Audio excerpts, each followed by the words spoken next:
Et si je vous disais qu'il existe un projet de mission privée afin de percer les derniers mystères de l'océan d'Encelade? Je vais vous le dire, mais il va falloir qu'on prenne 5 minutes pour en parler.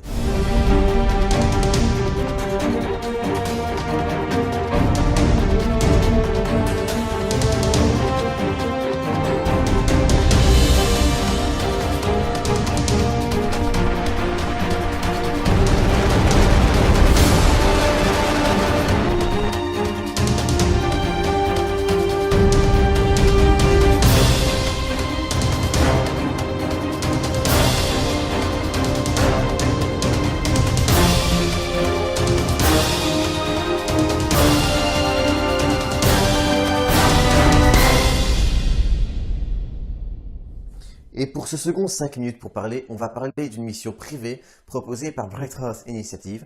Je suis pas sûr de bien la prononcer, donc je l'écrirai quelque part. Et pour ceux qui se posent la question, oui, ce sont bien ceux de Listen et Starshot. Mais ça, ce sera le sujet de 2 autres vidéos à l'avenir. Avant de parler de cette mission, on va juste faire une petite parenthèse pour un peu parler d'Encelade. Encelade est une petite lune de Saturne d'un diamètre de 504 km. En 2006, des geysers expulsant des particules à plus de 200 km d'altitude sont détectés. C'est d'ailleurs cette détection qui entraînera le premier survol de Cassini d'Encelade le 12 mars 2008 à seulement 42 km d'altitude. C'est ce survol qui permettra de mettre en évidence la présence de particules organiques et probablement d'eau liquide dans les entrailles d'Encelade. À partir de 2008, les survols d'Encelade par Cassini vont s'enchaîner. Ils ne feront tous que confirmer, les uns après les autres, l'existence d'un océan d'eau liquide situé à 40 km sous la glace et directement en contact avec son noyau rocheux.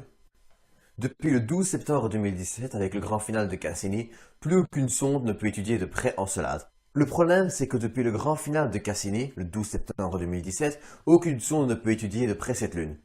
Et pour en rajouter une couche, les difficultés budgétaires que rencontre la NASA et sa difficulté à maintenir un cahier des charges fixe font qu'on ne peut pas espérer une mission vers Encelade avant au moins 2025 ou 2030.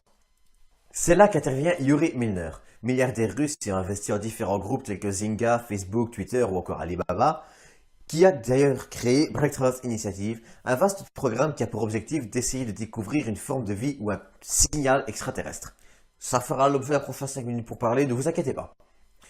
Pour en revenir à Yuri Milner, son objectif est d'envoyer une sonde vers Encelade qui passerait régulièrement dans les geysers de l'altitude afin de récolter le maximum de particules possibles et ainsi pouvoir non seulement étudier son océan, essayer de découvrir des matières organiques, des traces de chimie organique ou plus généralement mieux comprendre le fonctionnement de la Lune.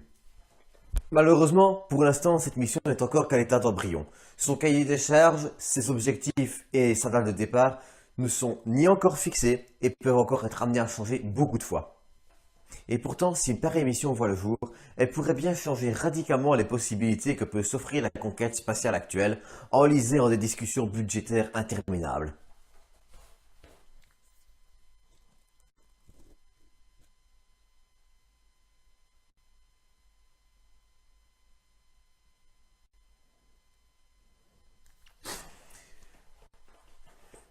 C'est tout pour ces 5 minutes pour parler, un peu plus court que ce que je n'aurais espéré, malheureusement les informations n'étaient pas très fournies. J'espère quand même qu'il vous a plu. J'espère quand même. C'est tout pour ce second 5 minutes pour parler, malgré le fait qu'il était un peu plus court, j'espère qu'il vous aura quand même plu. Quant à moi, je vous dis à très bientôt pour un prochain 5 minutes pour parler.